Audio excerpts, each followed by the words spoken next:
जय श्री महाकाल। मेरे प्रेमियों, हमारे किशन धीरेन्द्र शास्त्री जी क्या कह रहे हैं?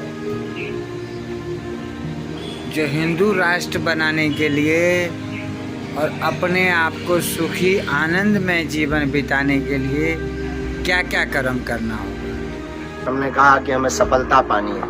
उन्होंने पूछा किस वास्ते? हमने कहा हिंदू राष्ट्र के लिए। और सफलता पानी है तो किसी महान व्यक्ति के 3 बातें याद रखना।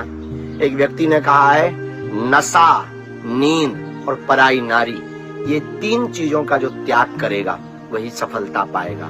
इसलिए अगर आपको सफलता प्राप्त करनी है तो नशा को और नींद को और पराई नारी को आपको त्यागना पड़ेगा, तभी सफलता कदम चूमेगी। निखिल, मैं कहता हूँ कुछ करो या ना करो, लेकिन हमें सदा मानव सेवा करनी होगी।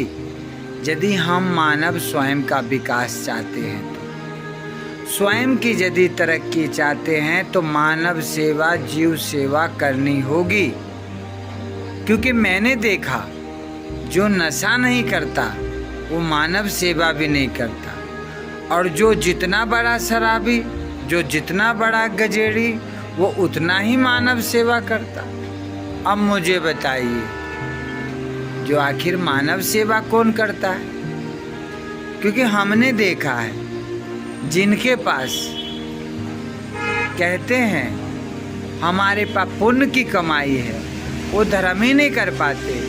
और जो गर्व से कहते हैं हम हिंदुस्तानी हैं और हमारे पास कर्म की कमाई है, वो दान पुण्य बहुत करते हैं, वो भजन बहुत करते, लेकिन वो पैसा कमाने के लिए अपने आप को इतना बेजी कर लिए हैं जो अब उनसे भी दान धर्म नहीं होता है। जैसे कि किसी भी संप्रदाय का साधु बहुत कष्ट झेल रहा है, नहीं कोई संप्रदाय आगे बढ़ चढ़ के हिस्सा नहीं ले रही है। जो सनातन धर्म हिंदू राष्ट्र कह रहा है, लेकिन इसके लिए तो पहले साधु को बचाना होगा।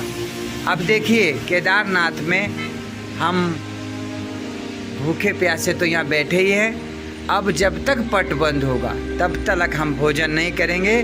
देखते हैं हमें इस बच्चे के जैसा कौन कौन भोजन कराने आता है, क्योंकि मानव सेवा से ही हिंदू राष्ट्र बचेगा और सनातन धर्म बचेगा, और संत सेवा से। विचार कीजिएगा। आदेश।